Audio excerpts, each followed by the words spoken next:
Mga boss, susubukan ko yung kalokohan ng NEDA at bibili ako ng 21 pesos na nakakabusog na pagkain. Tignan natin kung uubra. Oh, nandito ako sa fishbowlan kasama si Kuya. Kuya, anong pangalan mo? Oh, yan. Kuya Richard, ha. Check ko. Ano ang kakasya sa 21 pesos? Ang inabot ng 21 pesos ko, fishball tsaka kikiam, 7 piraso. Kuya Richard, may piso ka ba na palamig? No, wala siyang piso na palamig. Kung inang-ina nyo, mga taga-NEDA. Bili naman ako sa sari-sari store ng pancit canton tsaka ng kape. Okay.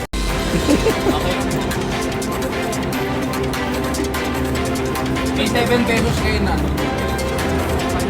7 pesos daw, noodles. Meron daw, sabi ng gobyerno. 3 and 1. 3 in 1 na 4 pesos. 17, 34. 17, 34 pesos.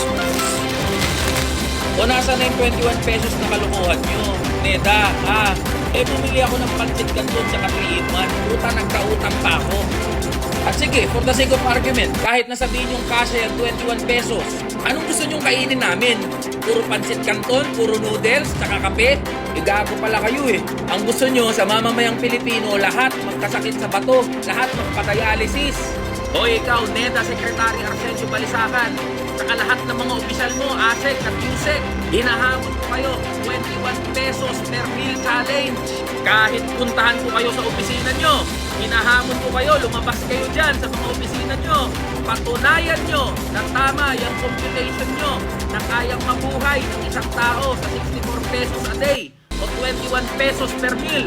Pag hindi kayo sumagot, pag hindi nyo kinagat itong hamon namin mga manggagawa at ordinaryong Pilipino, ibig sabihin lang yan, pinagloloko nyo kaming lahat. Ang laki-laki ng mga sahod nyo, simpleng research, simpleng pag-google, di nyo magawa magkano ang pancit canton, ang noodles, ang kape. Kung yung simpleng bagay din, di nyo magawa, ano pang silbi na nandyan kayo sa mga opisina nyo? Magsilayas kayo dyan!